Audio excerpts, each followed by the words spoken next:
Did yesterday morning, Monday morning, dude. When I walked outside for work, it was like, okay, like I'm here for it, and Yes. I'm a big like weather app kind of person. Like I don't know if there isn't a day throughout the calendar year that I probably don't open it probably two or three times, looking at different just different things. And I was kind of looking ahead to next week here in Michigan. It's like 60s and low 70s, and yeah, I mean it's gonna be beautiful weather. But dude, I'll tell you what, Brett. On Sunday was my daughter's birthday, and one of the things she wanted to do is go play around the golf. And the golf course was like there was a lot of leaves dropping out there, and I was like, okay, it's things are starting to change here. Yeah, I always think about that because I have there's a section on my road just south of me where there's like some black walnuts that are planted along the Mhm. road. And I always feel like the black walnuts, for some reason, those leaves are the first, those and the cottonwood start Mhm. falling like in August sometime. And as soon as I start seeing those things fly by me as I drive past, I'm like, oh yeah, it's that time. Yeah, that's what these were was cottonwoods, but I know exactly what you mean by black walnut. We have one right across the road from our house, like right on the edge of a farmer's field. And that thing, like and it's to the west of my house. So naturally when we get the westerly winds, all those leaves end up in a road and it's a pure indicator like yep, things are starting to change. But you are right though, like that tree will be completely leafed out before most of them actually start to fall on, say the oaks and the maples. Yeah, it's tricky. We have two really nice pieces of two nice locations at our private piece down in Hillsdale Hmm. where there are black walnuts, and they'd be great places to hunt, but you almost have to hunt them from the ground because, like you said, they're leafed out, and Hmm. you're sticking out like a sore thumb up there. Come hunting, Yeah, oh yeah, yeah. but the deer But love that area. yeah, okay, yeah, okay. What do they love about that area though? Like, what Uh, makes it that they love something else around that in there? One in particular is a staging area between properties, and there's a row of pines, and so they're kind of hidden. They can hit a scrape, a historic scrape in there, and they come off of the one property before they hit our ag. It used to be CRP, so they were kind of hanging out in there before they were going out to the CRP. Now it's ag, and then the other section of black walnuts is down by a water source, Hmm. and Yep. it's just they Let me, just naturally funnel through there. those pines were those like purposely planted pines, like they're in a straight row, like someone actually planted them like that? Yes. Are they the type of pines that go all the way to, say, the ground, or is it like they're like you can see underneath all of them? They are all the way to the ground. They are the what are they? The northern? Blue spruce? No, they're crap. I got a bunch in my house. Um, Norway. They're Norway spruce, I believe. Mhm. Do you see deer like travel them like they treat it like an edge, or do you see them like enter in and out in between different pines? They use it like an edge, but they do come in and out of it at very specific spots where there are openings or almost like Mhm. tunnels. And I'm Yep. sure that there's natural tunnels there, but they're also the tunnels that they've just created over time. Like they historically used those pines. Um, and they've always used those pines the same exact way for all the years that I've ever been there. Okay. Okay. Let me ask you this now. Sorry, I Oh, it's get good, so man. I love curious. it. I get so curious about guys' situations. Um, how like the row of pines that's planted, how long is that? Is it like say 100 yards? Is it like it really, really far or not that far? Well, it's interesting. So there is a chunk of pines that are not Norway spruces. They are white pine, and they are 100 yards long. But there's probably one, two, three, four, five. There's probably 8 to 10 rows of those, and Okay. that's sort of they use that almost like a highway, and then they Hmm. jump out to the walnuts. The walnuts are between that large chunk of pine, white pine, and a single row of Norways that's probably 50 yards long. And the walnuts are in between those two Hmm. in a span of maybe 30 yards. It's a 30-yard strip of walnuts in a couple of rows. And they use that as that like sort of staging area between the properties. Okay. The reason I was asking because I was starting to picture in my head, when I asked about whether they enter them or not, and then you said that they actually will do, but in specific spots. I was thinking, man, you could almost like close off those real hard spots and open up like I-75 highway Mm. coming out of there for them. And then like, I mean, almost like a trap, like you're Yeah. purposely making those deer come in and out of those pines in one area. But the white pines, how many scrapes do you see up in those white pine area? Not very many. Well, you know Really? what? Let me take that back. So along the field edge. So they go out to the ag edge, and they'll scrape that up a lot, that Mm-hmm. edge, but not within the pines. No, Yeah, I okay. don't. Those white pines seem to be like I haven't messed around with them much, but I know guys that say like you don't have a bunch of them in your area, but you have like one of them. Like they love using those for like mock scrapes. Like a lot of guys love using Mm. those white pines. Yeah. So we have in the walnuts at one end, at each end. So at the far end is a small immature oak tree that does not produce acorns. It's very Hmm. small. That is the historic scrape, that oak Hmm. tree. And Yep. then conversely, on the whole opposite end of those walnuts is a little bit more mature oak tree with the other scrape. So there's a scrape at each end of those walnuts, and they're using those as a primary communication device. In there, we don't have to enhance that scrape at ever. It's so established that they use those routinely. That property or that particular location on the property has historically produced the most buck sightings for as long as I've been going there. Hmm. How far are those two oaks from each other, do you think? 50 yards.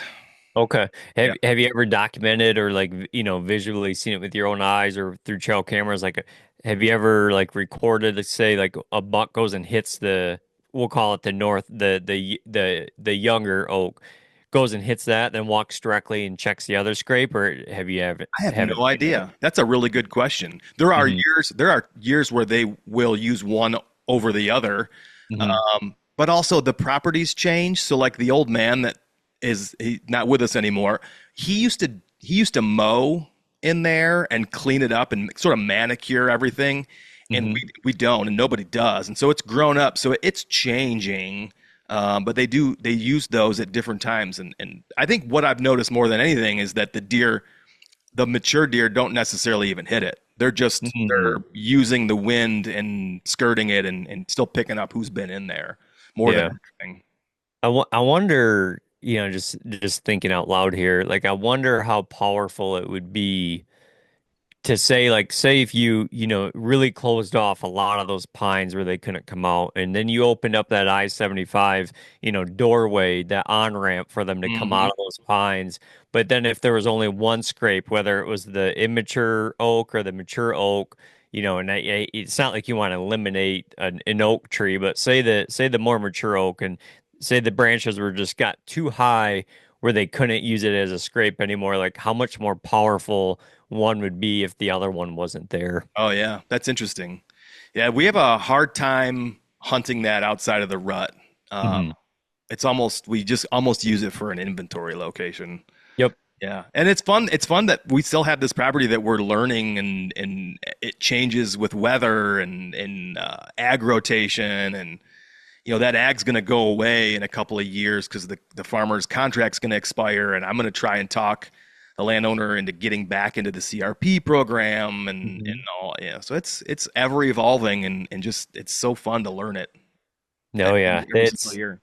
The CRP thing's so interesting because there's nothing like around that I hunt in Michigan that really deals with CRP, but like the one thing for sure, at least in Michigan, what I notice is like it is very, like what you see in the summertime is going to be so dependent on what kind of crop rotation you have. Like that's very eye-opening, but I've t talked about it before, like on other podcasts where my eyes were really open to the how much power CRP has once I traveled to the Midwest because before traveling ever and just hunting Michigan, I would have looked at CRP just naturally being like, that's not thick enough to hold a big one. Like there's no deer in Michigan that would touch that CRP because it's not a swamp, right? It doesn't have enough cover.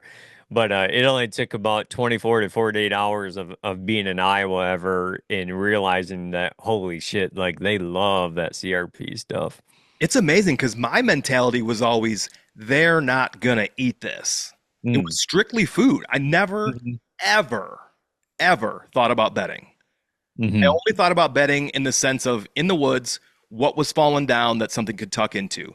And so Hmm. I always looked at CRP at this property as being stupid, sort of an immature word to use there, but like, this is dumb. They're not going to eat this. Why would they ever be in it? And like you said, not until I listened to people speak very highly of it and how and why a mature deer would use CRP did I ever realize the value of that particular property. And then once they went to ag, um, I realized all of our mature deer sightings have gone down dramatically because we're just another property in the neighborhood. Like we don't have anything unique anymore. He's frozen and he looks very stoic in his frozen picture there. Well, I just made your job. No, no, no, no. You're frozen again. Oh, I, there you are. I've always I've, I've always been waiting for that to happen. I've told my wife, I said sooner or later on one of these podcasts, the power is going to go out on us. And when we first started talking, I was like, I thought the light in front of me like flickered for a second. I was like, God, I wonder what that's about, And then all of a sudden, like it went, dead in my ears. But like we lost, we lost power just enough. We're like all the lights stayed on, but I lost the internet for a second. So I apologize. Now you got some work in front of you. Oh, it's easy. That's the easy part. What's funny though is you were frozen, perfectly stoic, and you were like, I'm like, man, he is listening so intently to me say this very generic statement about CRP and how our property is just like everybody else's. He's really listening intently, and then I'm like, there's no fucking way he hasn't blinked in 3 minutes. Not a Yeah, chance. yeah. The last I heard is that you used to think CRP was fucking stupid. Yeah, I honestly did. And then I learned so much about it, and I'm not going to rehash the whole thing. Other than I realized that once they planted ag into our field, and it was a beans winter wheat rotation, that our Mhm. property became just another property in our block, and that Mm. the CRP was why we had such a tremendous property for so many years. Mhm. And in a naive manner, we thought, oh, we're getting a bean rotation. It's going to improve. And in fact, it got worse. Mhm. And worse in that it didn't, let me rephrase that. It didn't improve. Yeah. So I'm going to try to talk the landowner into renegotiating a CRP program. Obviously she may need some help with that, but I'm willing to do it if she's willing to do it. So that's kind of cool. But Yeah, I'll be interested what you find out about that. I've never dabbled in like how any of that stuff works. I just know from listening to people, like once it's enrolled, then you're kind of like you're in it for a few years and you can't touch it kind of thing, or however it needs maintained. I'm not really too sure, but like I said, I do know that the times I've been in and around it in the Midwest, and if it's good CRP, boy, it's very powerful. I can't remember who I was just listening to. It may have been the working class guys with the Packer Max crew Hmm. discussed that you actually are able to do a percentage. Mm. You are able to manipulate a percentage of your property that is enrolled in CRP. So, like, let's say you get, and I could be off on this, but I think this is right. If you have 30 acres enrolled in CRP, you can manipulate 10%, so 3 acres Hmm. of it, Okay. um, to do whatever, mow it, or plant standing beans in it or something like that. You get 10% of that, what you've enrolled to manipulate to your desire. So I could be wrong on that, but I'm pretty sure I just heard somebody talk about it. Anyway, Cool. whatever. Um, Yep. DJ David Riley, how do you prefer David or DJ? It don't matter, man. Whatever's easier for you. You want to go by DJ?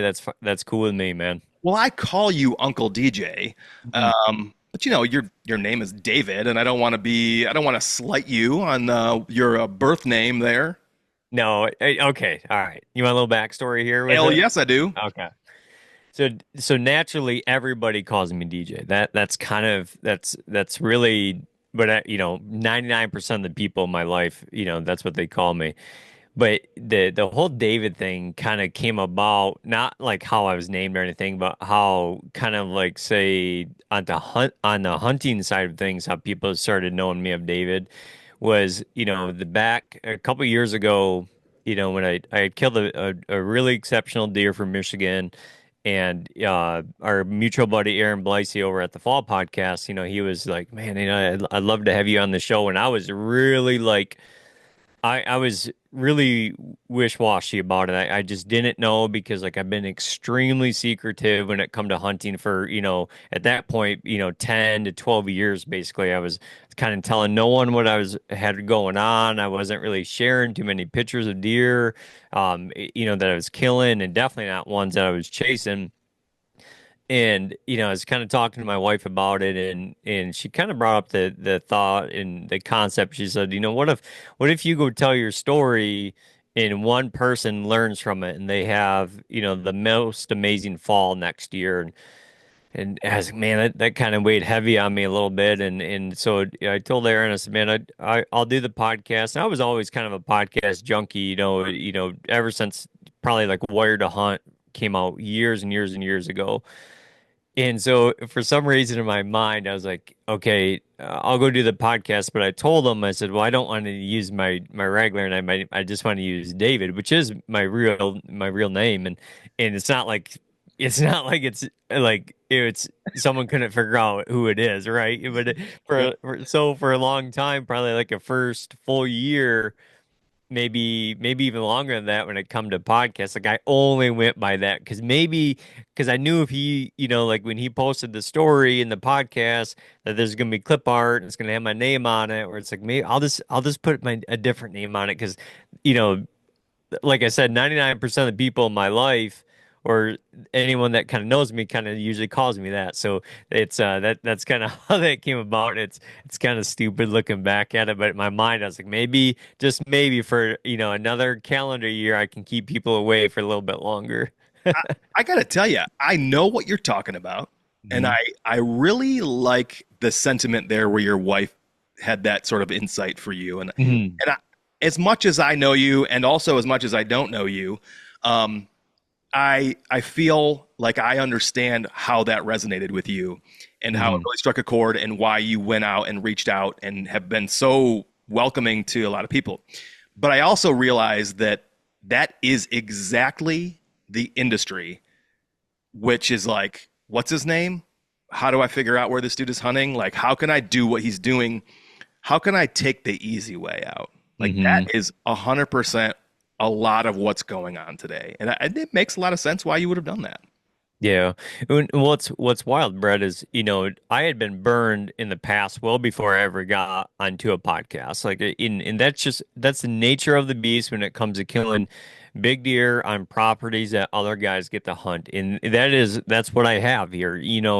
In Michigan or it's out of state, whether it's public or private, like there's nothing I have sole permission to at all. So like that comes with it, so like the years, well before I ever went on a podcast, but the years of, killing a big deer and then, that following year there'd be a tree stand in that same tree. And I was like, man, that was kind of odd. And then you kind of really learned who you could talk to in your circle and share things, because like I said, there's been times where it burned me in the past, and especially like and I'm not just gonna call it out, but like there was one individual that just wanted to ride the coattails a lot, dude, a lot. But it was always like in my mind, like it got to a point that I was like, it's whatever because you're kind of a year behind now. Like, you know Mhm. what I mean? Like Oh, you're that's true. you're a year behind because that deer I killed, he's gone now, and we're moved on. But the one thing that's always kind of stuck with me, like, and by no means do I want to go spot burn anything or anything I hunt or say anything that Brett hunts, is I agree with it in this industry. Like there's people that are really good sitting at home and listening or watching YouTube content and get on their Onyx or whatever, the Spartan Forge, whatever their mapping app of choice is, and trying to like pull the easy one out, right? They want to hit that easy button. But the one thing I've kind of learned, especially in Michigan, is they may do that for a year. They may get one from you. But then to repeat that, once they realize the work that that's going to take, it drops off hard. And usually, to me, like I watch guys hunt properties around Michigan, like the stuff that's real hard, like the nastiest swamps, 3 years.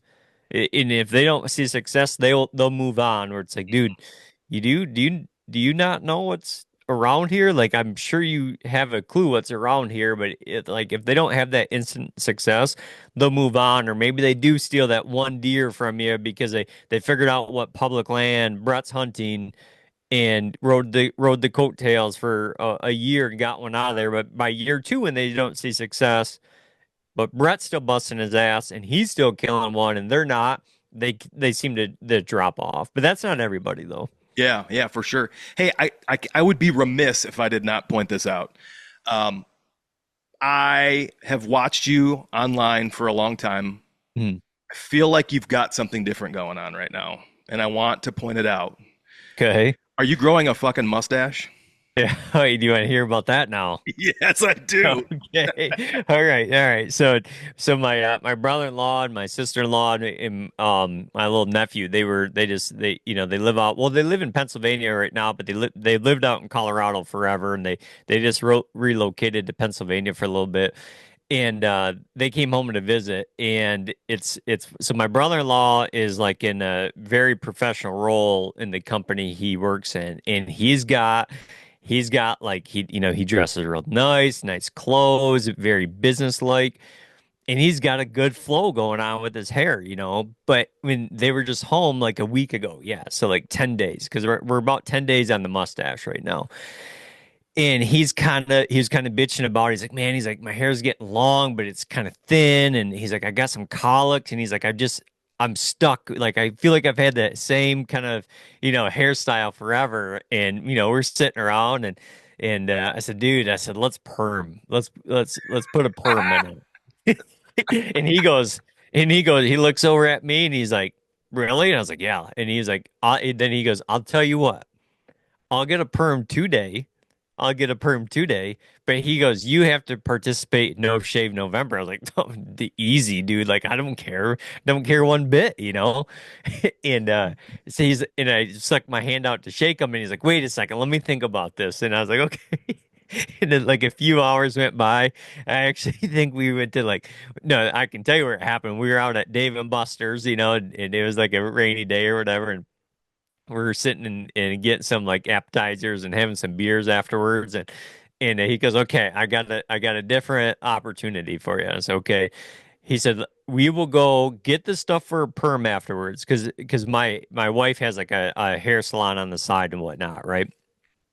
We'll go get everything for a perm. So, my wife, his sister, will do the perm tonight.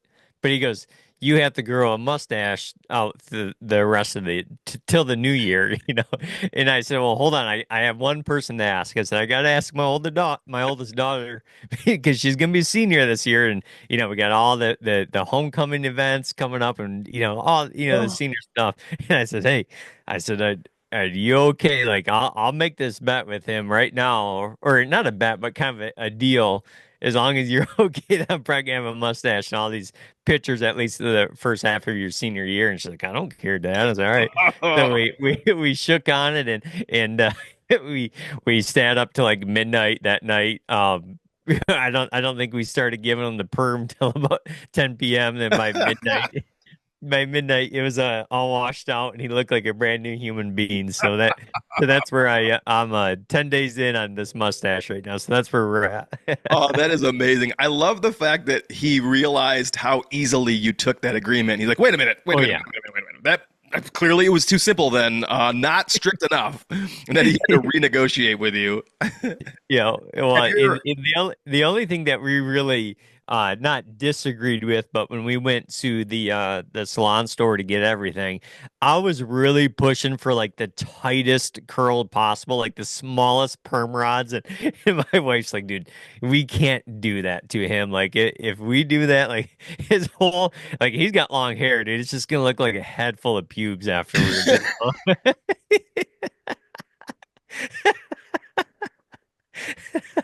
Oh, in my younger days, that would have been the title of this episode. I'm gonna use your Yeah. name, but I'm telling you right now, I would have immediately written down head full of pubes. Yeah.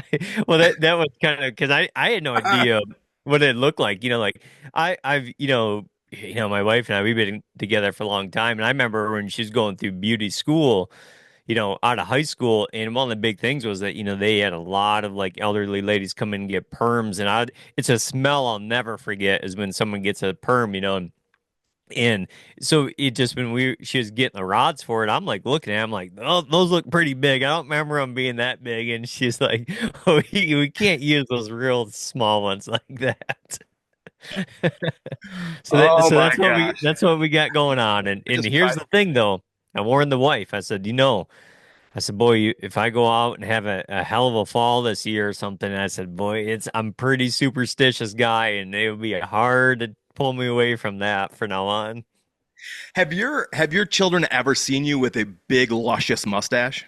No, no. Usually I shave like dude, I'm a really regimented person. I shave every other day like it's clockwork. Like I don't maybe out of a full calendar year, if I shave every other day, then maybe 2 to 4 times I kind of, get a little lazy and go, shave every 2 days kind of thing. But other than that, no, dude, this is the first time, so it's gonna be interesting. We had a birthday dinner the other night with the family, like, all the grandparents and stuff. And I didn't like I've never no one's really known about it except for, my brother-in-law and the family at home here. And we showed up to the birthday dinner and they're like, holy shit, what is that? And I was like, well, I haven't shaved for a week. And they're like, that's something with purpose right there.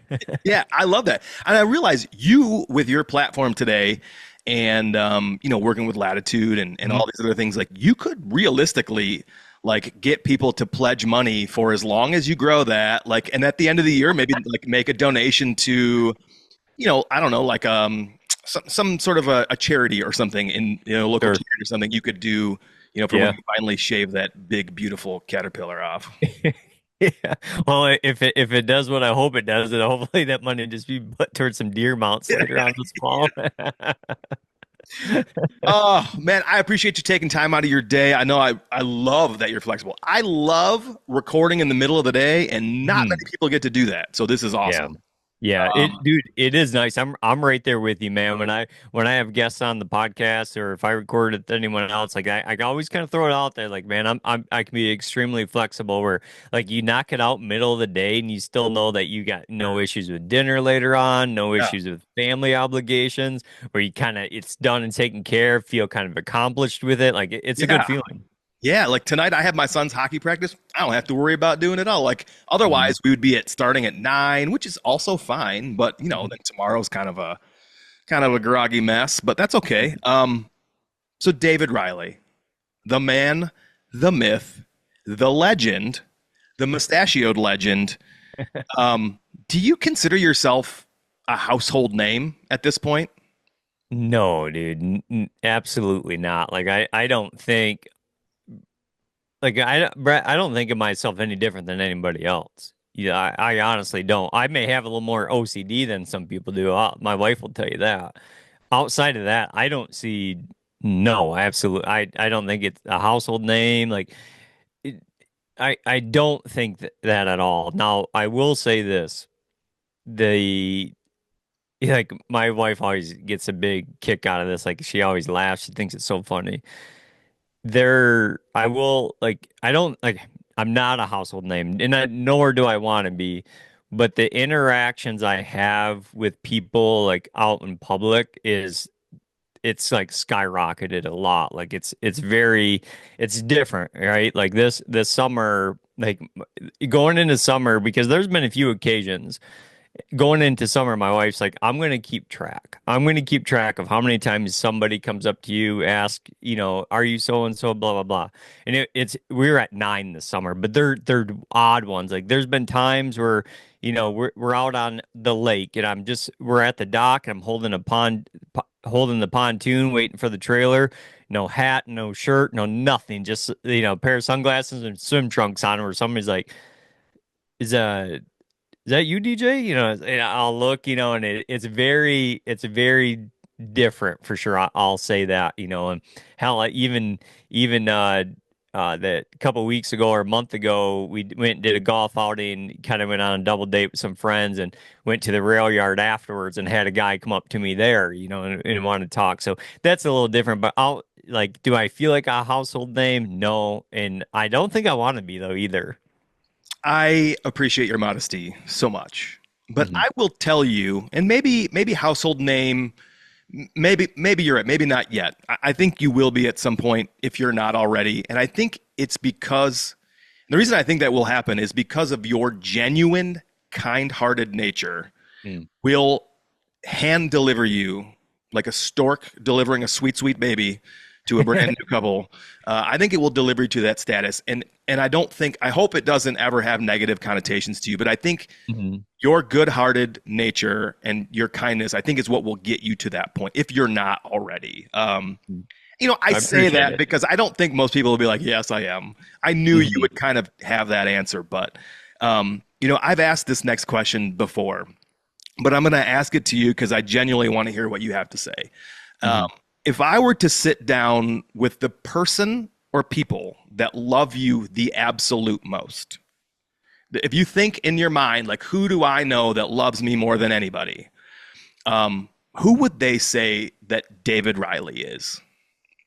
Oh man, that's a great question, and I'm gonna fall back to like I'll think about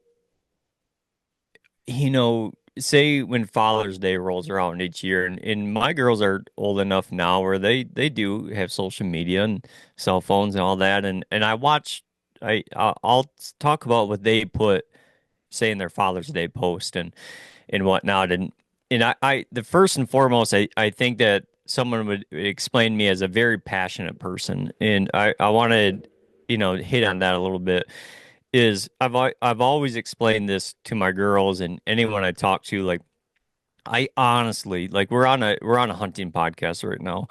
I honestly do not care if you hunted or not. It doesn't bother me one way or the other. Don't even care if you're into, say, wild game, if you want to eat it or not. That doesn't bother me at all.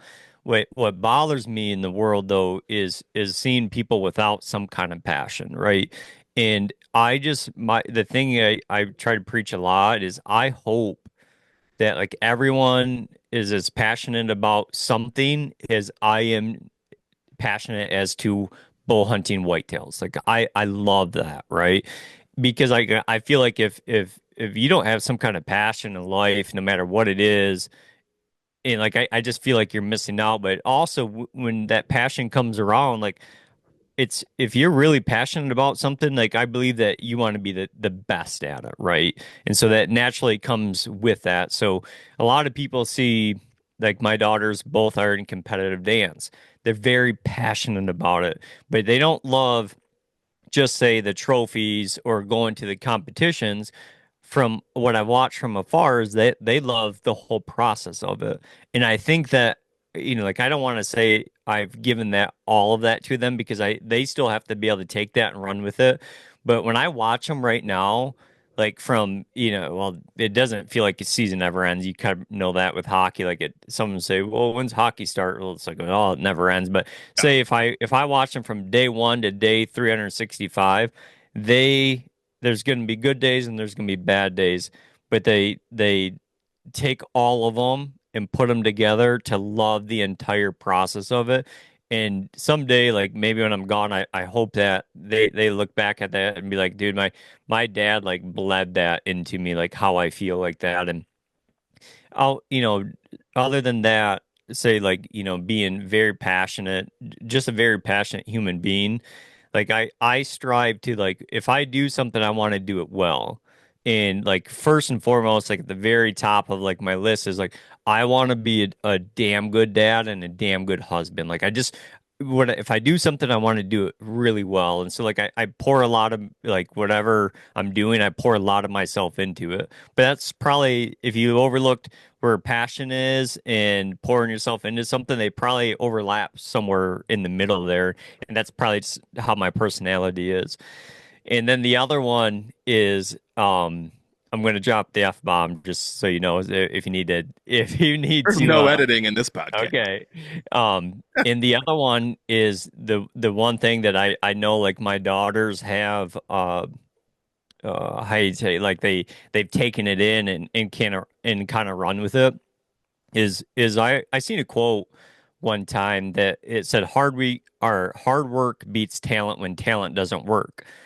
And I seen that years and years ago, and I've always preached to my daughters, not that exact quote, but I always preach it to them is HWMF, hardest working motherfucker. And what I mean by that is like whether they step into a dance studio or we step out into the woods or you step onto a tennis court, whatever you do, I want to be the hardest working motherfucker there. And I think I have little bit of that in me because like say when I go to the fitness gym, I by far know I'm not going to be the largest male in there. Just the way my body's proportioned, I'm not going to be. But like I can go in there and still be the hardest working motherfucker in there. And like I can hang my hat on that. So those are kind of a couple of things that hardworking, passionate, and really like I'm 100 or 0 personality when it comes to whatever I'm doing. If I come over and you're like, hey, do you think could you bring the buffalo chicken dip? I'm gonna be like, dude, I'm bringing the best buffalo chicken dip I can bring, and I'm bringing the best chips with it too. Like that's just my personality. Who instilled that in you? Man, I don't know. Oh man, that's a great question. It's probably a mixture of people I grew up around. But I feel like a lot of like say my traits, I feel like not gotten, have gotten stronger as I've aged though also like because there'll be times when say we're explaining things to my daughters or my wife will be like, Dad wasn't always like that growing up. Like he's gotten better at that now, and like it's the same as like this concept right here is I grew up racing motocross. Like I didn't play sports in school. I very much loved racing all over the country. It's just what I did.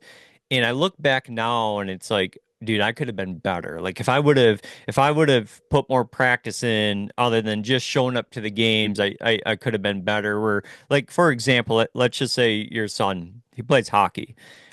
Like growing up, I'm sure it's really easy to just look forward to the games where now as an adult, you're like, dude, son, I would have busted my ass harder than anybody every practice because I know that is going to pay dividends when that game finally shows up. That game's going to it's going to come with ease and it's going to come natural because of the way you busted your ass. But when we were kids, we didn't feel like that.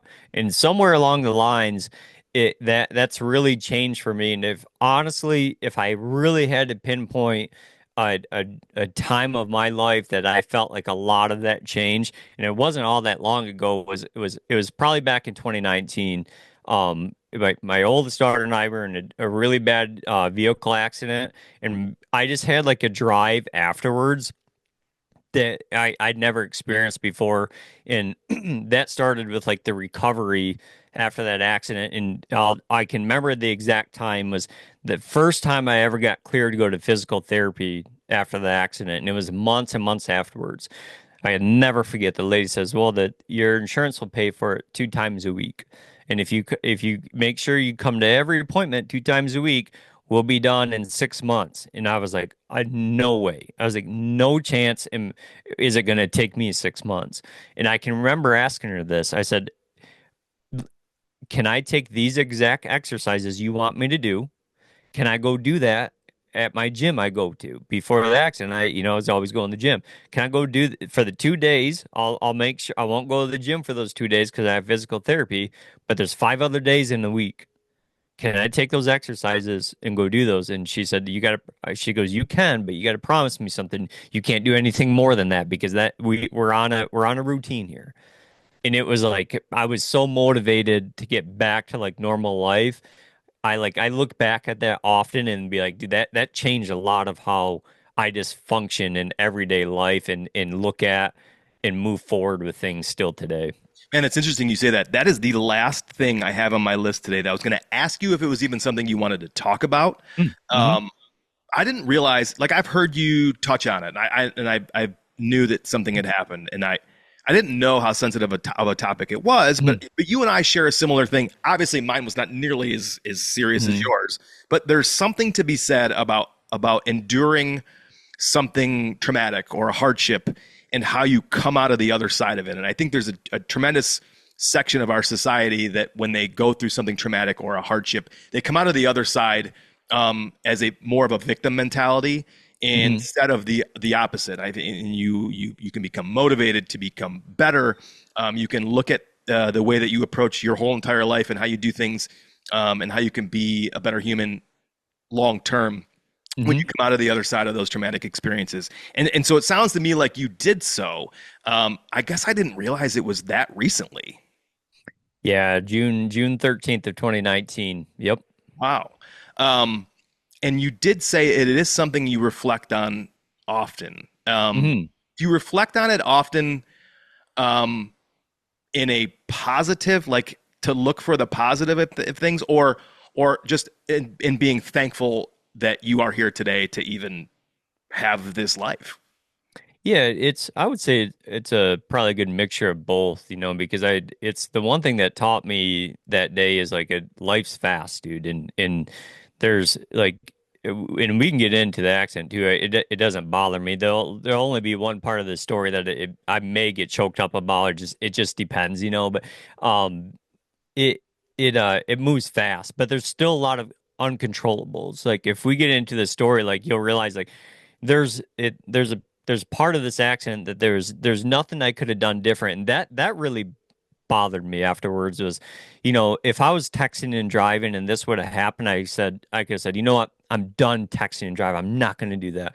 Or if I was going too fast, and I would say, you know what, I'm done speeding. I'm not going to do that. But there's nothing that day other than that being in the wrong spot at the wrong time. There's nothing that could have changed. But I'll tell you the one big thing that I really took out of that accident, Brett, is that like that was in June, and that following fall, like there was one point mid to late summer that it was becoming very real that I probably wasn't for sure going to even be able to hunt that fall, but I didn't know if I'd be able to hunt again. Like that's the severity of the injuries that I had. And not like that was the most important thing at that time. The most important thing at the time was just getting better and whatnot. But what really opened my eyes after that, say like when it comes to hunting for anyone listening, I I lost, not lost. I got rid of all shits that I could give about what anyone else thought about how I hunted, like at all. And how that came about is, you know, fast forward to that October, I was cleared to be able to hunt. Now I could only hunt with a 40-pound bow because I was on such a weight limit, and I had to make a deal with my wife that she's like, you're not getting up in a tree because I'd been mobile hunting for since 2012, so I'd been mobile hunting for a long time. She knew what my style was, and I'll never forget the first time I finally got cleared. Doc said, okay. And I was like, I'm going tonight, like leaving from the doctor. And it's October 7th. And I'm just sitting against the base of a tree, like sitting there. And I can feel I'm facing west. Okay. And I can't even believe, like, if my wife knew where I was going, I'm sure she was watching on like the Life 360 app. She's probably thinking, boy, he's kind of getting far out there. What's he doing? I trucked way out to this island because I was like, dude, this island, like instant once I got the clear to go, like my mind was like, okay, I know where I could probably go kill one early on. I'm facing northwest, okay, and the sun's starting to set that night, and I can feel it on my face. Like it's the first time, like even though this is almost a half a year later, it's like the first time I could feel that sun. Like it felt different, and the smile, I can remember having the biggest smile on my face that night. And like I can remember texting my wife. I was like, I love you. I appreciate everything you've done for me that, in this recovery. And I was like, I'm so thankful to be sitting here that I literally don't care if I even see a deer. Like I can remember thinking that. And I sent it to her in a text, and it wasn't like 10 minutes later. I look up, and here comes I mean, he's maybe 90 inches, like a just a 2.5. It's very typical 2.5-year-old Michigan 8 point. And it was like I was like, oh my God, like I'm shooting this thing. Like I had zero care of how big it was, Sure. what anyone would think of how I was hunting. I had zero care of that. And I remember shooting him and then like calling my wife and she's like, "You're kidding me. You act like how did you even shoot one out there?" And she's like, then it becomes she's like, "Well, you can't drag it. That's gonna be way over your weight limit. You're gonna have to call your friends and stuff." And I said, "Okay, no issues." But like that after that accident, like, and I still carry that today is like I only strictly hunt for myself. I do not care one bit what anyone thinks about how I hunt, the deer I shoot, the deer I don't shoot, like, but more importantly is like how I hunt. Like my method of hunting, that is mine. Like and no one's gonna take that away from me. And it's something to do with that accident that kind of changed because I'll be the first to admit, like pre-accident, like I was very like I tried to be like other people.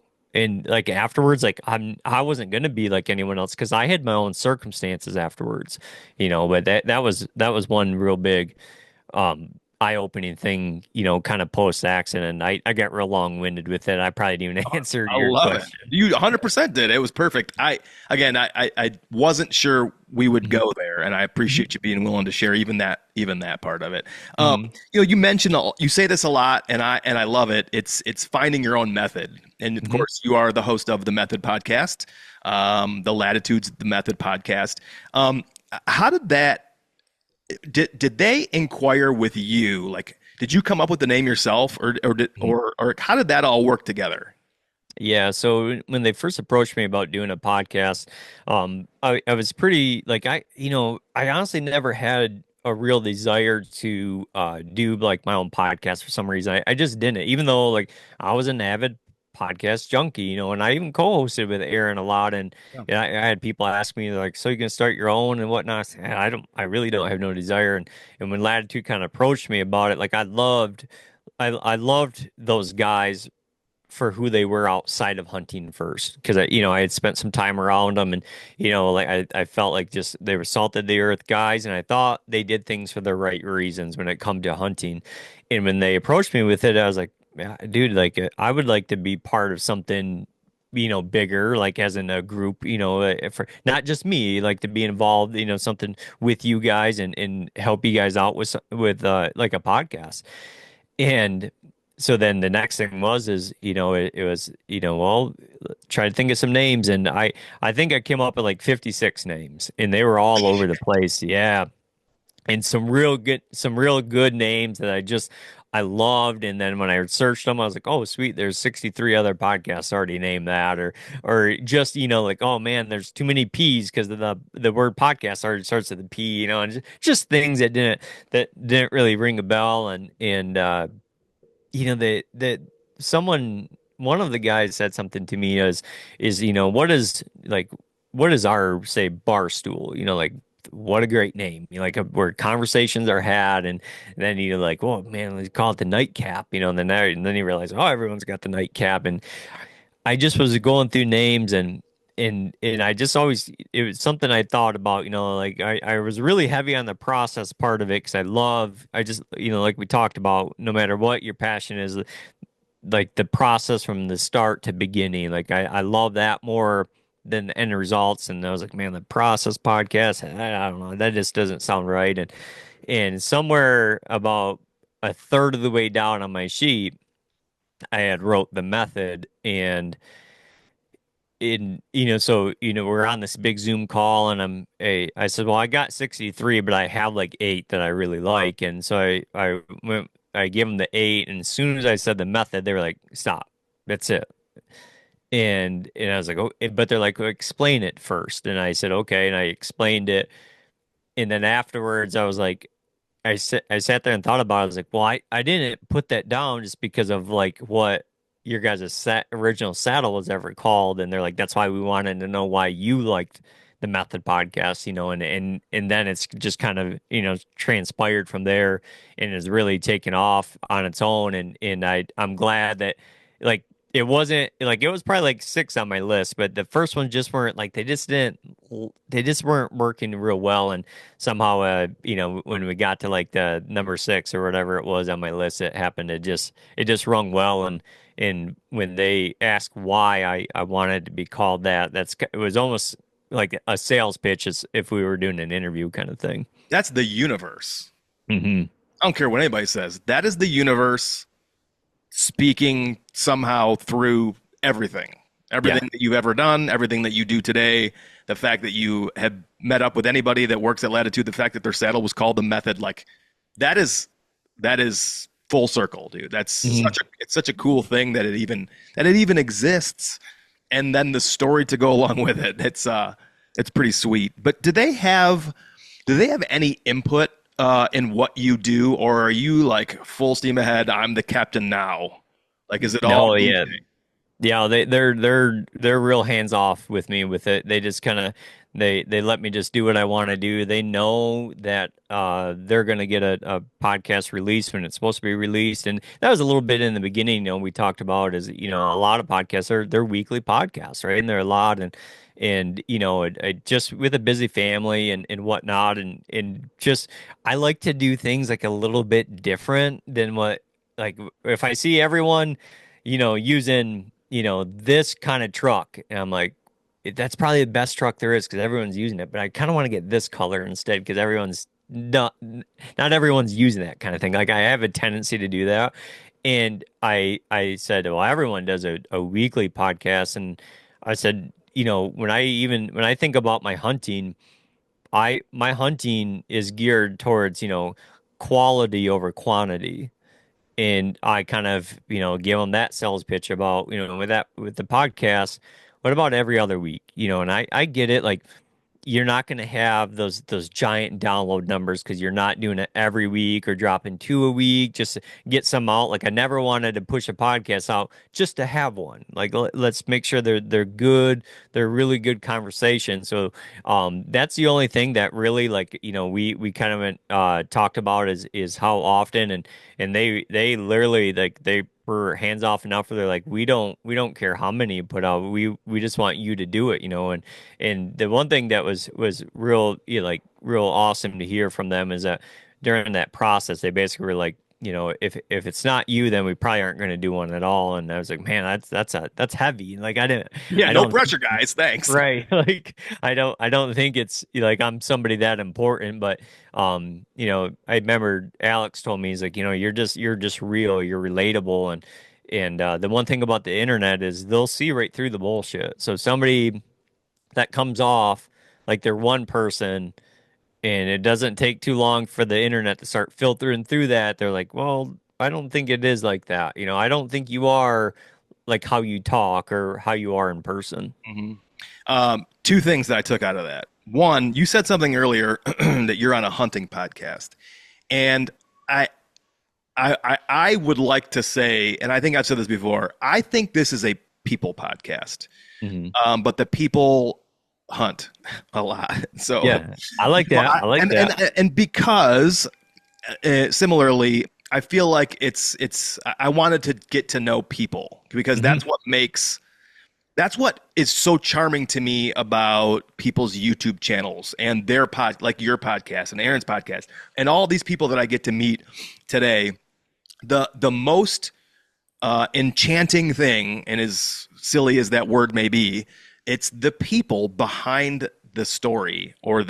the video that I think is so fascinating. And so when I ask people like, what would your family, who would your loved ones say that you are? It causes you to be introspective, whereas you would otherwise maybe not want to be vulnerable and to Hmm. admit things that you would maybe not otherwise admit. And so I love that part of it. So you're actually on a people podcast. We're just some crazy hunters. Yeah, I like that. And the second thing is, I want to know what your learning curve was like podcasting because I know what it was like for me all those years ago, but I also know how different it is today. But what was your learning curve like with just scheduling for the incredible guests that you have on the Method podcast, but like the editing process and the programs and the trouble that you may have found yourself in periodically with electronics and tech stuff? Like, what was that like for you? hmm So that was I won't lie, I had a bit of a cheat sheet, and that is having, my good buddy Aaron Blasey. And you got to think before the method started, was doing some co-hosting with Aaron, and the first things first with podcasting. I'll be the first to say it, and I recognize this with just co-hosting with Aaron. Scheduling is the hardest part of podcasting, in my opinion, because like the everybody's world turns at a different pace, and just like we talked about earlier, different pace, different schedules. Like we were able to do this one midday, where like the majority of people can't, but all of a sudden, like you may have a third shifter is like, yeah, dude, I could do it between 8 and 10. And you're like, well, shit, I don't know if I can do it that early, but um, so I literally have a cheat sheet at kind of my disposal at all times. I can make a phone call. But what we did in the very beginning so I already had an idea of the scheduling part, but when I co-hosted with Aaron, Brett, the only thing I had to do is make sure I hit record over on my end and take that file and put it in a Dropbox for him. Outside of that, that was it. So it was very like, and guess what? When we were done with the podcast, I could shut the computer after that file went to his email, and I walked away, and that was it. That's all I had to do. Hmm. Well, when the method come around, now we're a different story. In what I actually did is I traveled up to Aaron's for like a couple times in a multiple week period, and I remember I told my because Aaron and I we're an hour and a half away from each other. It's not like we live in neighboring towns. I told her, I said, I'm gonna have to go there for a few times over these next couple of weeks to really get this down like on paper, some cheat sheets, all the good stuff, because I knew I wanted to have everything like in place before I launched the podcast. I wanted to have a couple of episodes in the bank, and just kind of know really the ins and outs of all of it. And so we caught the intro music and the outro music, and we literally he showed me how to do all the editing part of it and then the uploading part of it. But every time I'm a visual learner, Brett, so I'm taking pictures of the computer screen and putting it in my favorites because I can always go back to it in my notes. Yeah. And this is what happened. This is where I did have a hiccup. When it come to the tech stuff, I'm not a real tech savvy person, and that's why you see like even when it comes to the video side of say podcasting, like that's still out of my element, man. I can take care of the audio and the scheduling and get a podcast posted and release. I can do all that. But like when those get like a lot of the video part, like that's out that's out of my pay grade for sure. But this is where I found the one big hiccup is if you remember, I said I got a couple of podcasts in the bank, a couple in the hopper. In I remember I only do every 2 weeks I do a podcast. So if I record four of them, that's 2 months worth basically. And I as soon as I'd record them, I'd get them ready. And I legit had like a bunch, like 2 to 3 months worth of podcasts built up, edited, already on the like the platforms that spread all the podcasts out and launch them. They're already all scheduled. Boom, good. Well, 2 months, 3 months go by, and I'm recording one here and there and just putting it on the external hard drive, and all of a sudden it's like, okay, yep, it's time to put some more out there and get some edited. And I open up the edit thing. I was like, dude, I completely forgot how to do it all. Like, and yeah, and so I called Aaron and I was like, You're dude, losing, baby.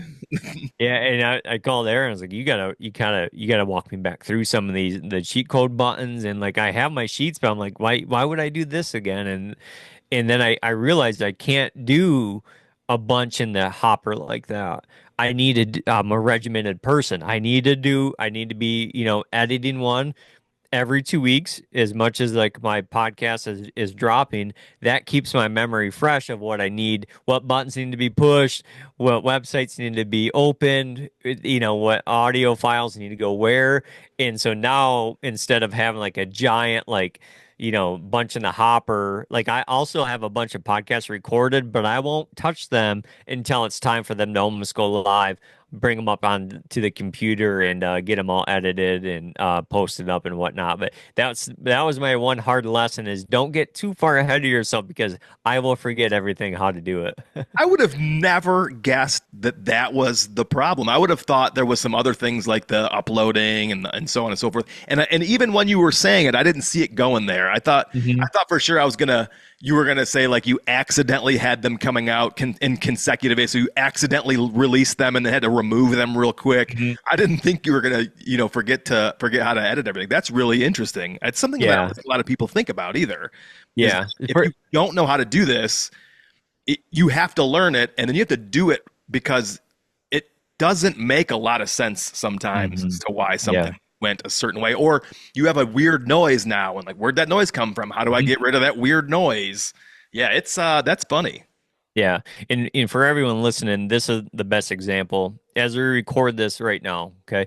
Let's say that Angel Road Outdoors has enough podcasts to take them all the way through the mid-October. They're edited, they're posted, they're scheduled to drop, everything's good. So you're hands off until October 20th when you need this podcast to drop. All of a sudden October 15th rolls around, you open up the edit bay and you get ready to put the podcast in there and you're like, oh shit, did that, how do I export that again? Or wait, do I wait, how do I wait? I'm not too sure. Then all of a sudden you're like, God damn, I'm gonna have to call someone and I don't have to bug them, dude, I was very fortunate. Like, Aaron is really, really good at audio, like when it comes to sound, even on video stuff, like you Yeah. watch Crit and whatnot, like the guy knows audio well. So I did like it. I had like a cheat code, man. You remember when you're a kid and like I don't know, whatever your favorite game was, say it's Mario Kart, and you're looking for the best cheat code for it, and I had one of those to help me start. The learning, I'll tell you this, I'll just be honest. If I didn't have like my buddy Aaron, the the thought of how to start a podcast would have been so overwhelming with what to get and what do I need and whatnot, where it would have been too much. And still today, when it comes to like what, podcasting gear, what it's called, um, oh man, oh Nolan, Nolan Taylor? Yeah. Yeah. Yeah. So when he was getting ready to take over Matt's podcast, that Dojo, he was reaching out to me and just kind of asking like, what's the equipment I use and how do I have it set up? And I said, I'll do you this. I'll send you a picture of how everything's plugged in and a video of all of it. And you have to take it from there because I was just given this stuff and told where to plug it in and that's how I know it. I've said it before and I'll say it again. If I move, so I'm in the barn right now, and when it gets sub freezing, I move into the basement. Hmm. And I have had this mixer for 11 years. I still take a picture of all the dials before I Hmm. unplug everything and move it in the house because Yep. I'm going to inherently bump something. Inevitably is the correct word. I'm going to inevitably bump a dial and it's not going to work. And I'm going to be in the house going, what did I do? I walked 150 yards. What happened? That's simple. It has been doing this Dude, a long time. that's me, dude. If you looked at my favorites on my phone, it's got like what each screen looks like in the editing part of it, and then how to release it. Like I've taken pictures of the recorder to make sure what lights are supposed to be on are on. Like that. That is me, man. Well, I'm going to go out on a limb and make an assumption here, but I thought about this the other day and forgot to write it down, so I wrote it down when you were just talking. I had the tremendous opportunity to be in your presence last year for the opening season in Nebraska, Hmm. and you found success in Hmm. Nebraska. And I was there during your recovery, and you had film, and I can't wait to see that in the season's grit. I hope. Yep. I was telling my wife the other night. I hope there's some outtakes of all the shenanigans when we were Yeah. recovering that deer. But if not, I get it too. You were very mindful of lighting when we Hmm. took pictures and video. Can I assume that you were given some instructions on the proper way to light things when you do stuff like that? When you're creating content, were you given instructions on how to light an area, and especially in the dark? Man, I don't know if I would call it like hard instructions, but honestly, that came from, the probably the 2 years prior when I kind of met Aaron and went on his podcast. That first year we met each other and I did that first ever podcast in 2022. We shared a northern Michigan camp with the Latitude guys and whatnot, and Kevin Leach, he killed a deer up there on the first night, like the night, like when Aaron and I were rolling in, like Kevin and I think it was Corey was actually filming them. We're in a tree that night already, and he had killed a buck up there, and we all went out on this recovery. I mean, probably the most amount of people I've ever seen on a recovery, and I can remember it was raining, it was kind of nasty out, but and long story short, we recovered this deer, and I've never been around. You had uh D-Rock was up there, Corey was up there, Aaron was up there. So all these guys that have a lot of background and a lot of years behind the camera, you had all these guys up there, and I've never been around it. And I didn't ask anything.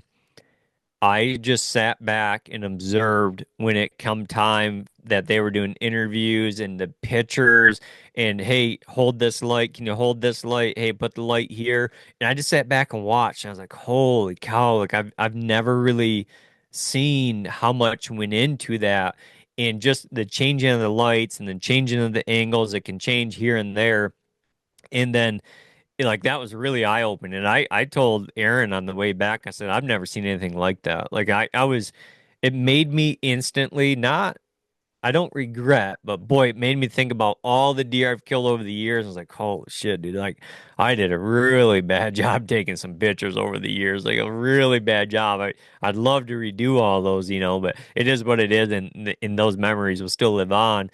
But then the following year in 2023, we head off to Kansas.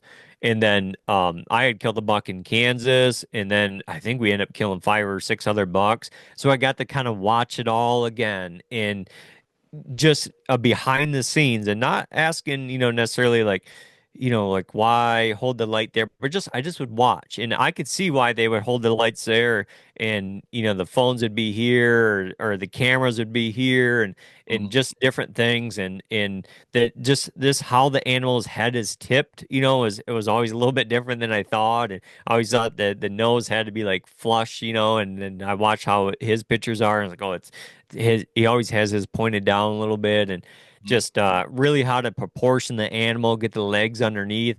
And I'm a visual learner, so all it took me is 2 or 3 deer to kind of watch how they did things, and it was I just took it and really ran with it. And now, and by no means am I comparing my pictures to those guys. Like they're still phenomenal.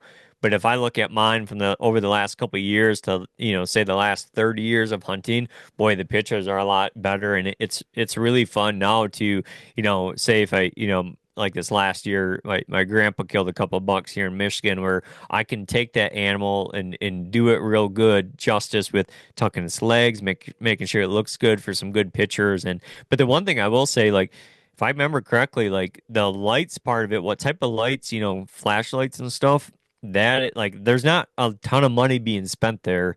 Like I believe, and he can correct me if I'm wrong, but I thought like the flashlights and stuff that Aaron was using was right from like Harbor Freight and stuff. They weren't Okay. real like high end flashlights, Yeah. just more about where they were proportioned, and where that light was really hitting.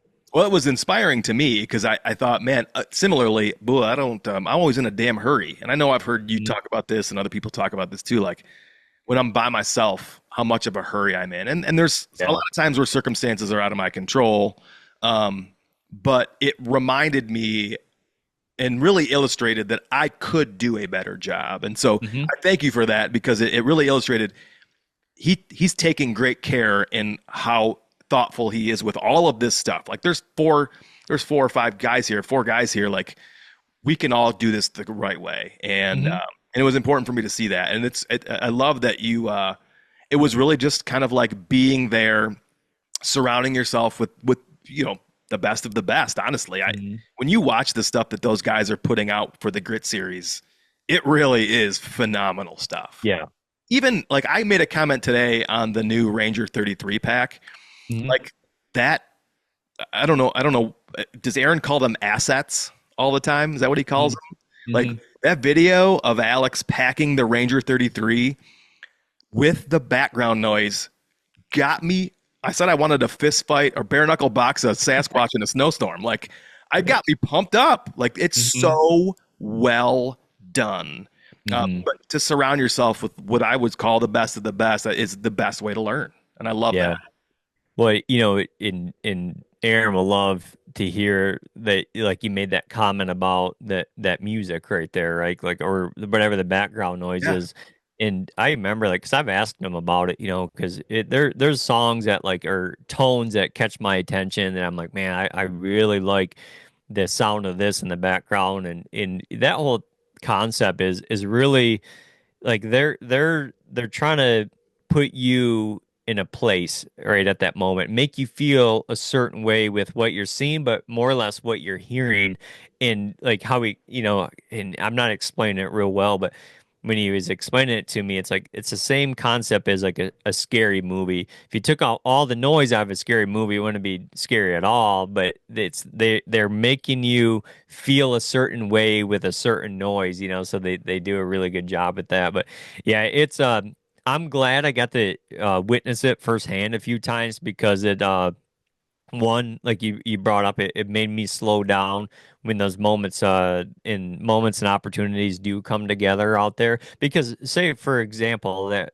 Nebraska hunt last year, essentially like we're out in the middle of nowhere with three guys that I essentially just met, that I'm gonna ask them to like take a little bit of their time out tonight to take some extra time to try to get some good pictures, and then like, hey, can you take a picture, can you kind of stand right here and let me get this deer proportion properly, and where it's like that, it very much would have been easy enough to say, hey guys, let's just get them out of here. I appreciate your time and you guys helping me out, and I don't want to waste any more time, or it would have been easy to do that. But looking back, I'm a big canvas print kind of a fan, and if you see my man cave, like some of my favorite pictures that have been captured, like I'll put them on canvas usually, always. You were a guest on a podcast, and I'll not be able to tell you which one it was on, but you may remember. But you were explaining after the phone call to us or text message exchanges, basically, where we were all Mhm. like, "Yeah, we'll come out," and Yep. I was an hour plus probably away from you. I might have been 2 hours from you. I might have been like an hour and 58 minutes from you, Yeah. if I'm not mistaken. Uh, Hmm. and you sat on your tailgate and just reflected. Like the way you Hmm. explained that on that podcast, I was like, oh my Lord, I am getting clamped here, reminiscing about this and thinking about that feeling and what that must have been like for you and those nights. Like this, there's something about those Nebraska nights or those Kansas nights in the dark are, oh baby, something Hmm. special. And so you did a really great job of explaining that. But you just segued, or maybe we segued into something I had written down uh, just beautifully. Music. Yeah. Like I hear Sawyer Brown, Some Girls Do, and think about that. Think about that night every time. Uh, Yep. Go ahead and explain what I just said because most people are like, "What the fuck is he talking about?" Yeah. So when we were out in Nebraska, and we were it wasn't on the track job. It wasn't until I was actually gutting that deer, and that song was stuck in my head, and I know why. It's because like so that that was opening day of Nebraska season, so September 1, which is hard to believe that's already almost a year ago now. um I went up to scout that. No, I went up and hunted that morning, and I knew we were so far away from where we were staying that I knew I was going to stay up there that day, and I don't even, this may end up in the video, this may not end up. My guess would be it won't in the video, just because like self-filming so different. It doesn't have like that look of a lot of what you see on Grit, but it's midday, dude. And remember, it's just hot up there. I'm sitting in the truck. Okay, picture this. I'm sitting in the truck, and I'm eating lunch. I have like Ritz crackers, and I love like chicken salad. So my wife just made this big Tupperware of chicken salad. I'm just scooping this shit, dude, just scooping out. And and on the radio, that song is just blasting. But like that was the last song to like I remember when I opened the truck door, like the song wasn't over yet, so it cut it off. But like that song was on for a purpose. Like I'll get in these moods during like hunting season or even just in general throughout the year. Like if it's just me solo in a vehicle, I'm looking for certain songs, and for some reason, like out there, like we talked about the Nebraska night, where even like say when it was daylight, like I was rolling around with the one window down, arm on a window, and it was purely like 80s and 90s, probably more like early 90s country out there, and so like that was on my mind, and when I'm gutting that deer, it's just she ain't white trash, she ain't first class.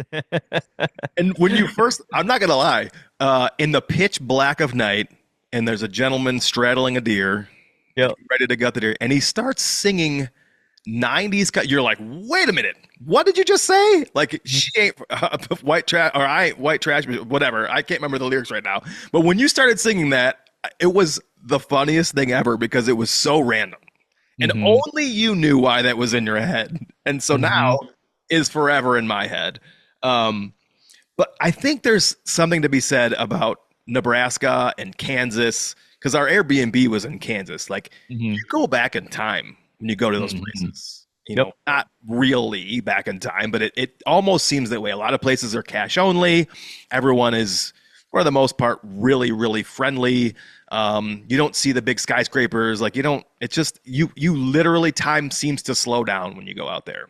Hmm. So I love that 90s country was on your brain. What do you feel when you're driving around home? Man, it just depends. Like I don't want to say a giant mixed bag because it's kind of two categories. I really like I do like 90s country. I like a lot of that. I am a big hair band guy. Like I genuinely love some old like Skid Row and stuff, but like I'm Yeah. a big Alice in Chains fan. Like it's like it, but even it's just wild where like people probably don't say maybe pick up on it. But say if I'm fortunate enough to kill an animal in the fall, like this last year, if you look back on my posts, like each one has a song to it, and it's just naturally like that's what song was in my mind. Where like, when I ended the season, I killed that last buck, and I was out of state, and it was, I think it's what Nutshell by Alice in Chains, where it's like just that music.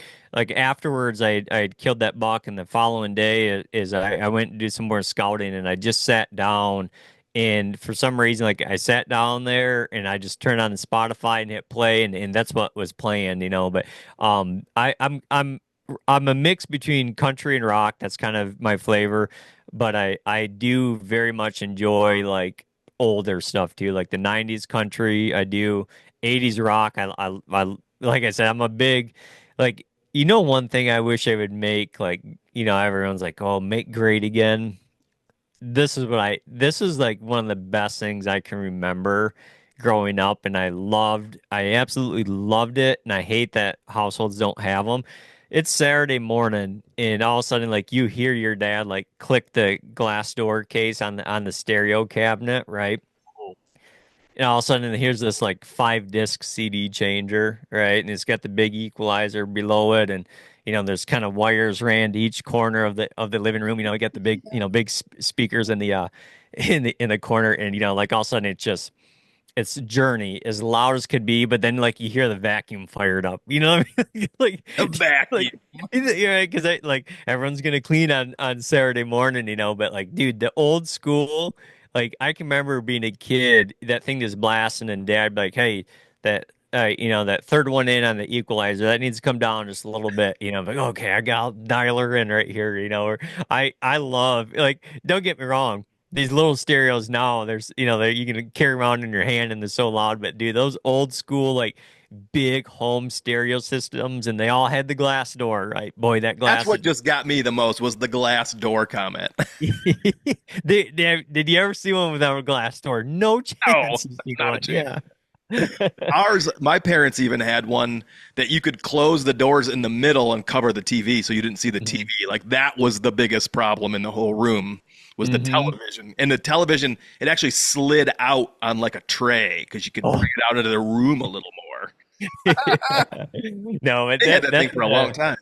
what's that? They had that wall unit for a long time, Oh yeah. all the pictures and everything in it. That's funny. Oh yeah, dude. I remember like then if like you reorganize like the living room, take the black, take the red wires out of the back, and then move it and plug it back in, and it was eventually I can remember finally talking dad into getting it down in the basement. Let's move it to the basement, where my room's at, and then that was like then I was just constantly like turn that shit down there, But even when I was a kid though, like growing up racing, it was like certain music on the way to the racetrack, right? Like to put me in that spot and I don't want to say necessarily hunting, but man, road trips like that, that'll do it for me. Like I honestly probably I'll listen to a little bit of podcasts on a road trip, but man, I I'll search one song usually in after that I just kind of let it roll. And I think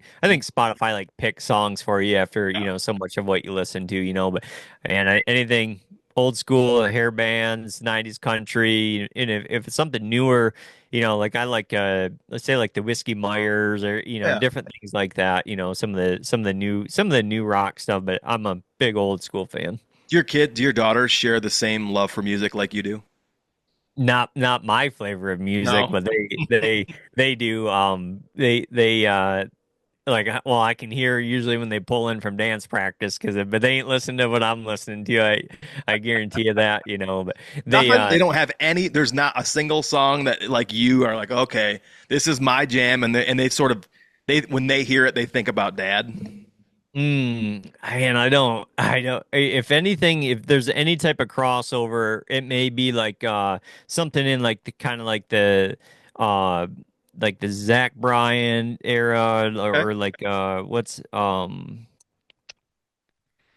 he sings oh my gosh, I'm drawing a blank, but something that Whiskey Myers, Zach Bryan, it's something along that type of like Okay. I don't even know what they call it, like alternative country or Yeah. country rock, or I'm Sure. not too sure what they would call that. Okay. Okay.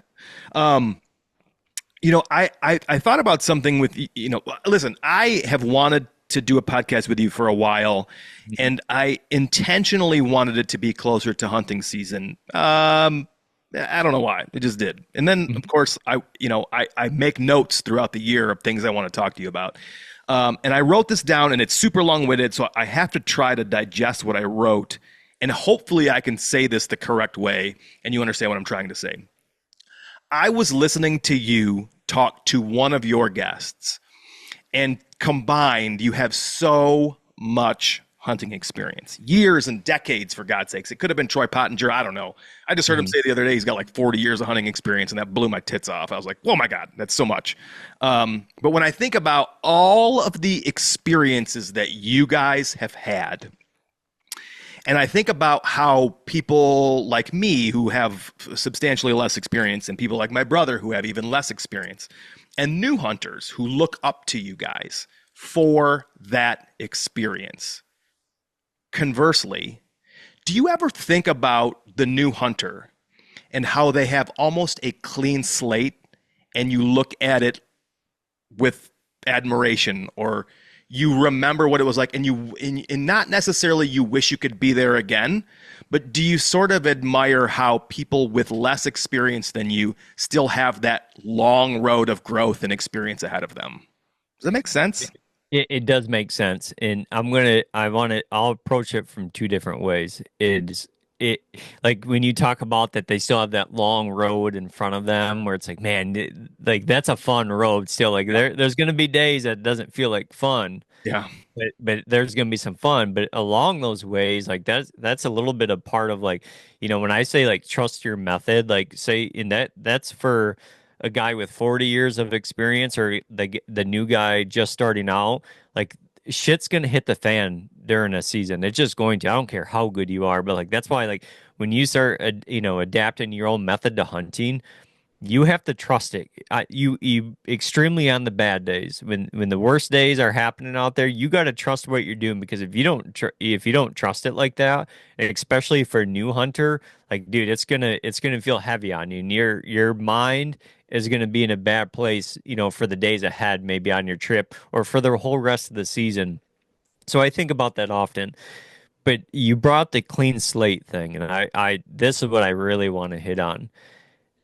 That is how I have adapted to hunting out of state now, bro. I have completely changed up how I look at hunting out of state compared to how I hunt in state. And you bring up clean slate, and this is what I mean by it. Say when we were out in Nebraska last year, we go out there, I know nothing.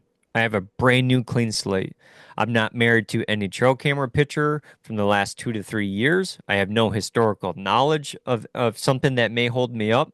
I'm not married to a spot because I scouted it and oh man, the sign looks so good in here and maybe it'll be good again this year. I'm not married to any of that shit. I'm just reading and reacting to what I'm seeing. And so when you talk about being like a new hunter, when I travel now, I feel like I'm a new hunter in a new place. Like and I'm carrying, some years of experience with me that's probably helping me maybe shorten the learning curve of that area compared to somebody that's brand new. But I'm approaching it with a clean slate and I'm gonna be honest.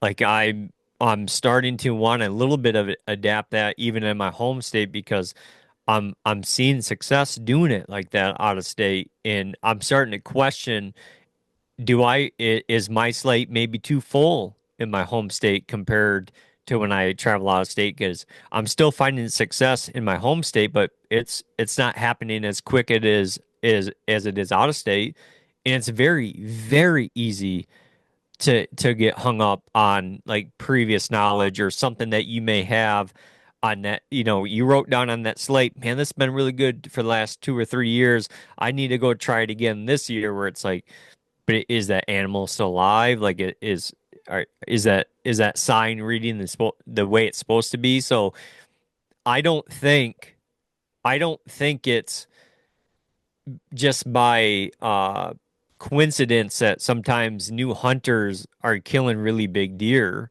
I think it's because they have such an open mind and they're just trying shit. They're literally trying shit that me and you would say, you know what, I'm not gonna do that. In say like for example, this was one of the best examples I have because before this would happen, I would have preached it until my face was blue to someone not to do this. Kansas 2 years ago. Okay. I get so married to a destination waypoint that I dropped on a map, so married to it. And I won't make this story too long, but I figure I might as well scalp my way all the way into my destination spot. The very first, about 18 minutes into my day of scouting, I find big rub, big scrape. I can tell it's fresh. It has little bit of a, like not a little track. It's a big track, but it's hard to read because the ground was so dry in 2023 out in Kansas. I set my bow down, take a picture of the scrape because I'm like, dude, this is big. Like, that's pretty sweet. But I'm so focused on a destination waypoint. And so what I do, pick my bow up and keep trucking, keep trucking, keep trucking. And I get all the way back to this destination spot because in my mind it's gonna be so good because I mark this on Onyx. It's gonna be good. I get back there and it looks like complete dog shit. Mm. And at this point I'm discouraged, right? Like I'm like, what do I do? And then I thought in my head, you know what I'm gonna do? I'm gonna do the complete opposite of what I would ever do at home. I'm gonna backtrack all the way through all of this shit again, and I'm gonna set up on the very best sign, and it happened to be the very first sign that I seen 18 minutes into Kansas. We'll end up killing a buck on it the next morning. What, but like before doing that, I would have said, dude, you can't backtrack. You're gonna have to hump back there where you already set up. You can't backtrack. You're gonna blow everything out because that's what I know about this piece of ground.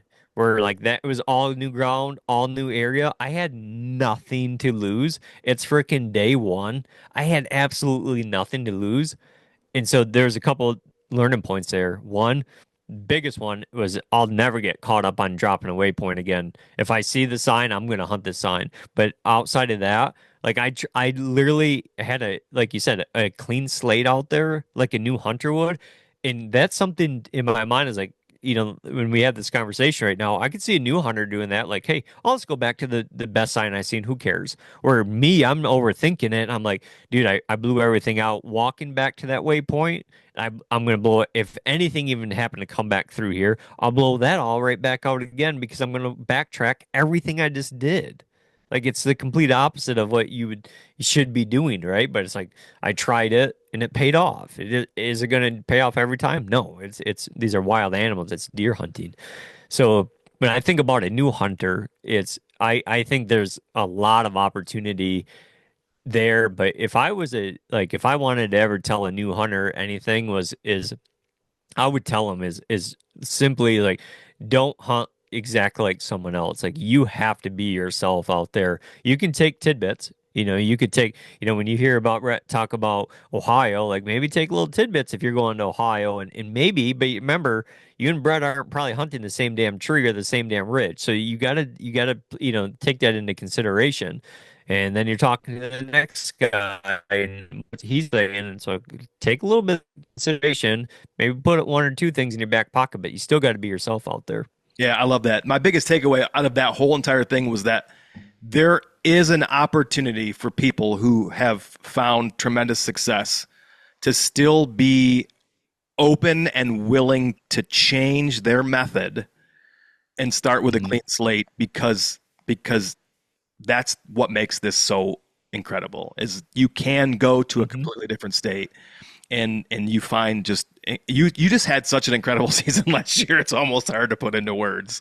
And it sounds like that approach of a clean slate every time was what really set you up for success. And you I forgot to thank you earlier. And this is totally unrelated, but like you've been a great friend in that I can talk to you about something that maybe is bothering me as it relates to hunting, Mhm. but you quote unquote talk me off the ledge and then illustrate to me like, hey man, it worked.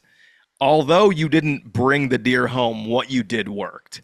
And Mhm. again, this is completely unrelated to what we were just talking about, but I think it's important for me to say find your tribe, find your group of guys that you can spend time with, and they're not going to drag you down. I don't feel like I Mhm. always have been in a group of people that were going to drag me down, but I feel like I've really got a great group of friends these days that are trying to elevate each other, and that is humongous. So I thank you for that. Mhm. Um, I got one more Yeah, you question. you bet. No, Oh, I was just gonna say you're welcome, buddy. I mean, it's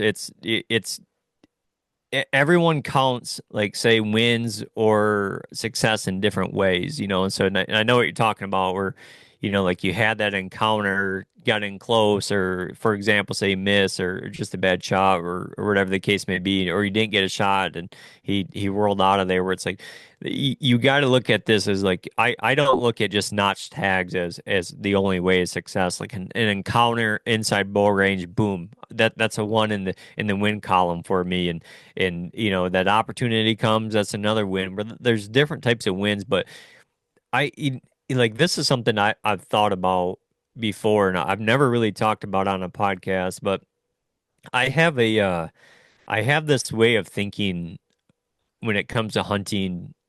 In I think a lot of my wife recognizes it a lot. Like she says, I do it a lot in life, but it's it's something I do. I find myself doing it out in the woods a lot, and I don't know if it's a good thing or a bad thing. And for me, it's a good thing because it's really opened my eyes with different like opportunities, or if I'm scouting at places where. like you talked about, like, well, you still, I missed, but I had an encounter where, like, I always look at the flip side of things. Like, say if we're in an area and we're trying to pick out a tree per se, I look at it as what could go wrong here, but what could go right here.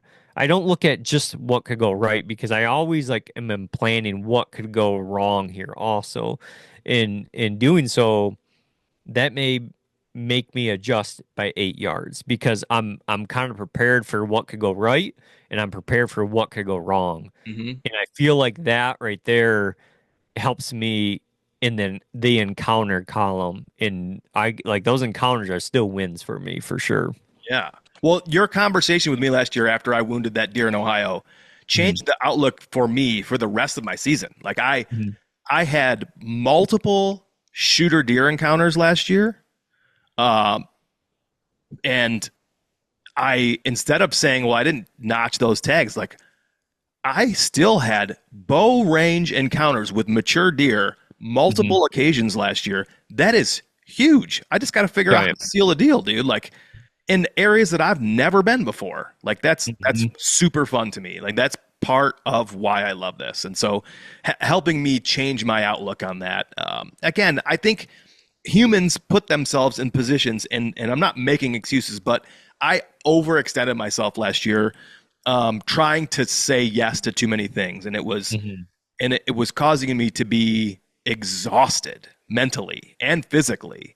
And I think Mhm. when that happens, you can just automatically resort to the negative because you're just in a bad physical and mental place to begin with. And so it's nice when someone can help you see the flip side of that. So that was awesome. No, for sure. I mean, I can remember growing up, Brett, where it's like, especially here in Michigan, you know how it is once I got into, hunting, older, bigger deer back in 2012 when I kind of made that switch. I can remember those first years, and it was like I knew I could give myself one encounter a year in Michigan, and if I blew that encounter or it didn't pan out with a dead deer at the end of the blood trail, I felt like the season was over. And there was times, I'll be the first to admit, there was times when shit would hit the fan, and if it didn't go my way, I would hang it up, be like, that's it. I was so convinced that I was only gonna get one encounter, where it's like the more you play the game and the more you keep inserting yourself into this, that always being like a student of the game, those encounters are going to start increasing, just like you said. And the more those encounters start increasing, then the more they start getting closed too. Where it's like the more you put yourself in the situation, learning how to handle those situations, then it's like then there become this these years where it's like, dude, if I get those encounters, he's gonna die. Like that's gonna happen. Where it's like, but it takes a lot of learning, takes a lot of failures. I always try to tell people, like, if there's a way to fail and a way to fail the hard way, like I've done all those. Like I've checked all those boxes. You make a great point. A lot of people do say, when you're hunting mature deer, you really get one shot. And Mhm. I think maybe you get one shot on one deer, depending on how maybe that goes, how that experience goes. But if you, like you said, if you continuously insert yourself into opportunities, there is a lot of deer to be Mhm. hunted in this world, in this Mhm. United States. Fuck, in the world. If you want to hunt the whole world, more power to you. But in the United States, you could hunt so many animals Mhm. that to think there's just you get one shot, that's just not the case. You can have one shot every single week if you really hunt hard enough. And so not Mhm. to give up and not to get too hard on yourself. So I just Yeah. keep giving yourself experiences and it'll happen for sure. Well, and just like you said last year, that you missed that deer, and where the wheels could have fell off the rest of your season is if your mind wasn't right afterwards. And I'm not trying to bring this up again, but like if you didn't trust what you were doing for the rest of that year, that's where the wheels fall off. Completely fall off. Like in say for example, this is a really great example. You talk about, like this, really blessed season that I had last year. After my Nebraska buck, I get home to Michigan on the fifth day of Michigan season. I missed what would have been my second largest Michigan deer ever. I cut his hair, but it was like I just kept trusting what I was doing, and got my mind straight because I've seen it like at this whitetail game. There's a lot of being present in the situations. There's a lot of being able to be physical enough to get out there. But dude, you got to have your mind right because I think like when your mind's not right and that's when like you're making like I don't want to say bad decisions, but maybe you would have made a different decision if you had a lot more confidence, like hunting with confidence, having your mind right. Like last year, you talked about you straightened your mind out after that one and then had countless encounters afterwards. Like I don't think that happens if the wheels fall off in, what's between the ears. 100%. You do make hasty decisions when it ain't right, man. Um, I was going to ask you one other kind of like introspective question, but I'm not going to do that. I want to talk about if you're willing to like what do you got planned for this year? Maybe if you don't want to share, that's okay. No, no, it's fine with me. Yeah, I won't share exact locations or anything, but I do think, like this whole thing of hunting is supposed to be fun and being able to share like stories. Like I genuinely love to follow along with guys and their stories, but currently as we sit right now, I'm not too sure when this podcast will go out, but we're right before Labor Day, and I was completely fine not doing anything early season, but the FOMO has kicked in when I started thinking about, I was like, yeah, last year at this time, I was about a week out from leaving. And this year, I'm not going to be doing that. But the reason I won't be doing that is I do have two out of state trips planned. And I'll just, the one is out to Kansas. So I'll already be making that 12 to 14-hour drive once this year. So didn't really like it was okay if I didn't do it again. Hmm. I say out to Nebraska, but I would have loved like to go back. Like don't do it a week ago. A week ago I was looking to see if there's any leftover tags, but I was like, I no, thought no, about it myself. no, no. I was like, no, no, get off the website, swipe out of it. My wife would have divorced me. Yeah, Oh but yeah. no, yeah, I'm going to my season will kick off October 1, so I'll have to sit around for this next month and watch guys hunting and just wish them luck and hope be looking at all the pictures. But my season will kick off in October 1 here in Michigan, and I'm going to head back to Illinois, different place, and head back to Kansas, different place this time. So that's what I got on the books. Two trips and look like two solo trips this year. Speaking of Kansas, did you intentionally do a different location? Yep, I did. Yeah. Yep, just to change it up a bit. Yep. Yeah. This will be my third different location in Kansas, and I Hmm. I would have loved to have gone back to the same places last year, but I just love going different places, man. I Hmm. feel like I'm taking a little bit from the different units that I've been into and can kind of roll them all up into another one, and I think it's just going to be fun. It's all part of the experience. You and Adam are going out together, correct? Yeah, we're gonna be there for the opener. We're gonna do Mm. a little preseason scouting. So we're gonna get there Saturday the 13th. If we see anything great, we'll hunt the first day or two, and then if not, we'll continue to scout and either right places off or right places in, and then we'll be back at the end of October. Okay, okay. You guys, just Kansas then for you this year? I'm gonna do Kansas, Illinois, Ohio, and Michigan. Okay, yeah, okay. The reason I ask, I know you've been out doing a lot of scouting this off season, so that's a good docket of states there, buddy. But you said you'll go back out to Kansas if the opener doesn't go well for you guys. Yeah, if we can't get on something right away and find success on the opener, which I've been really trying to pay attention to people's early season successes and what they're looking for and what they're focusing on and how their experiences have been with what the deer do in the early season. Mhm. And I've been out there. We Adam and I went the early season last year, and honestly, I chumped out probably by not pushing hard enough. I have a feeling that I probably could have been on a giant in the early season a couple years ago in Kansas, and I just wasn't pushing hard enough. Okay. And it was hot, and whatever, yada yada yada. But I'm not gonna play that game anymore. We're going balls out. So yeah, I'm looking I forward to like it. Are you making them drive out there separate vehicles? it. If we go back in October, yes, we're Okay. gonna go together in September and scout and kind of like I said, we'll write some things off hopefully, Hmm. and maybe get on something right away. We'll see. Hmm. Looking Let forward me to it. let me let me ask you this quick question about, let's say you go out in September and you guys don't kill. But how much, like, say you're a little discouraged out there in September from what you see, how much are you going to let that weigh on you going back in October? Completely different time frame, completely different animal from September to October. Like, how much of that are you going to carry over?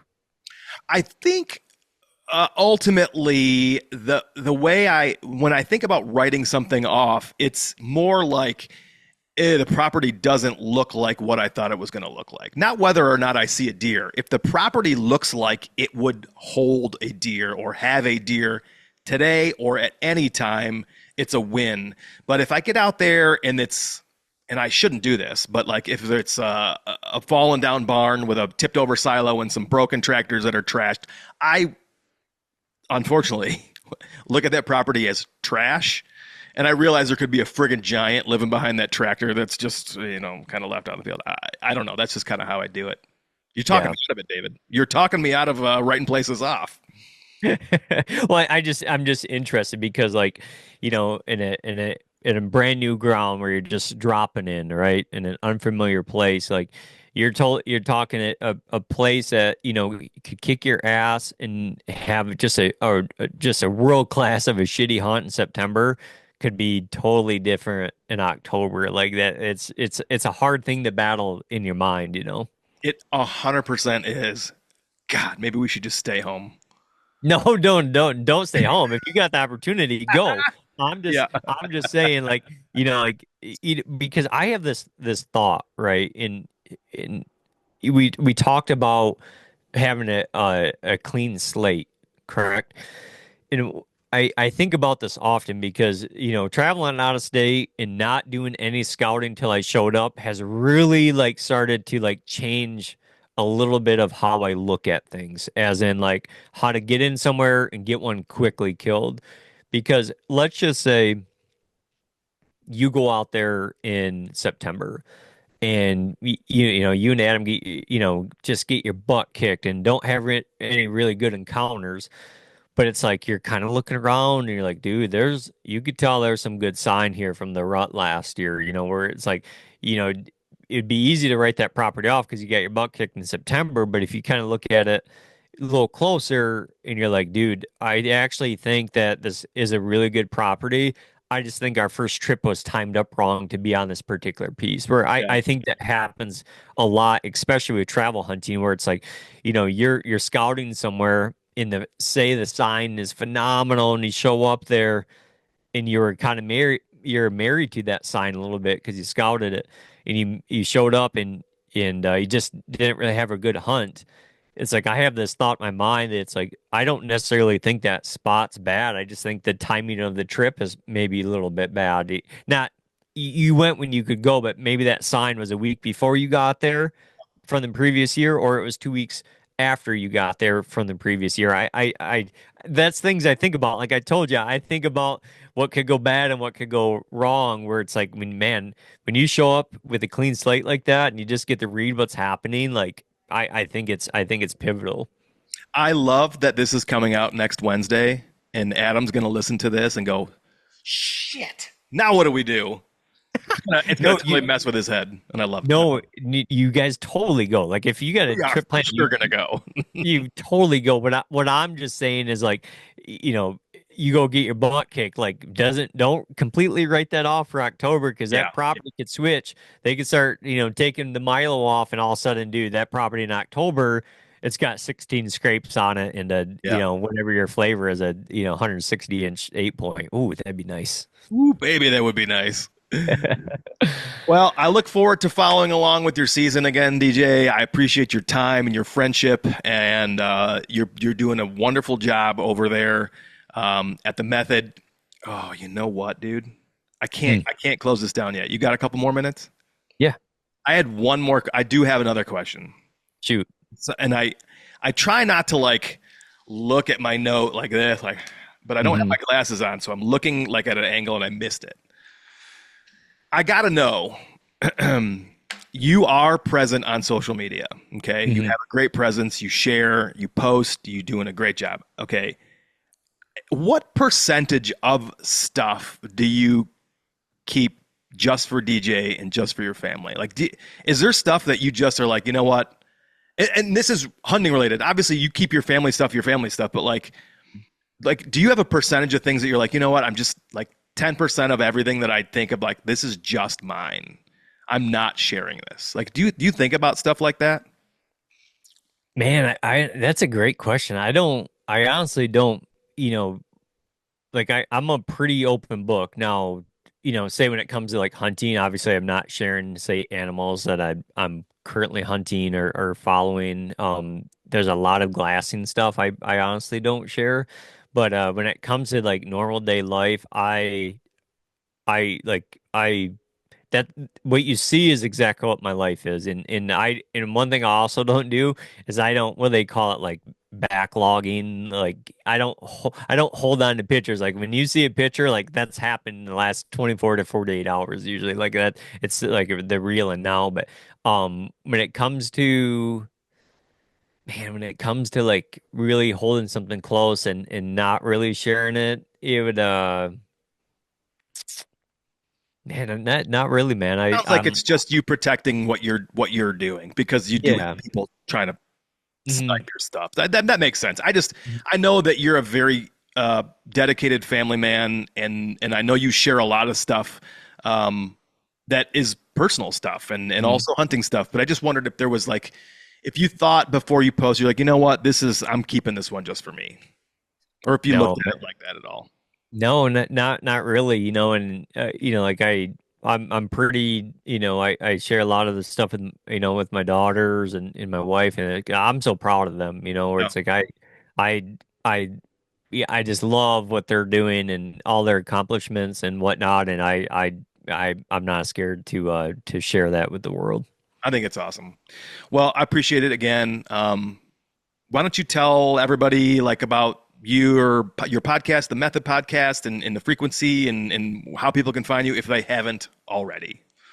Well, man, first off, I appreciate the friendship. I truly do, man. It's been great getting to know you and your brother and your buddies are my buddies and my buddies are your buddies. Like it's the more people you talk to, the smaller the world gets. So I greatly appreciate the friendship. But you can find whatever I do. My personal Instagram page is just D Riley Jr. and then the Method Podcast page is Method Podcast, and that drops every other Wednesday. And pretty much just a do-it-yourself style, guest, hardcore guys, young guys, old guys, just guys that, find a way to get it done. And, they have their own methods too, but I do have one deal we have to make though, and it's Right. not like a perm or mustache deal. I have a deal with Just so you know, next. I'm game for all that shit. So whatever you want to do.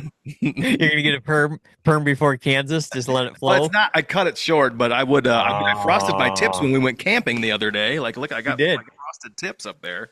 Did you do the frosted tips like you pulled them through the cap? Yeah. So Oh, that's right. I seen a picture of that, dude. That's so funny. we had leftover product because one of the little kids got his tips frosted, and Oh so it yeah. was leftover. And I'm like, no, no, no, hold on, hold on, hold on, don't throw that away.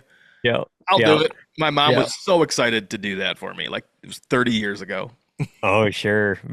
Dude, feeling that hair pull through that cap though, like that is like you're three holes into it and you're like, oh dude, this sucks. Yeah. But all right, so here's the deal. If we do it again, we do it in person. We're both Oh in hell Michigan. yeah. Yeah, okay, deal. Listen, you are always welcome here. I know you're not that close. You're close enough, but I would have Mhm. never expected that you would wanted to drive over here. You are always welcome, and that would have been awesome for sure. Yeah. Next time we'll do that. But Brett, thanks again, buddy, and good luck this Thank you. fall. I appreciate it. Same to you. Thanks everybody for listening. We will talk to you all soon.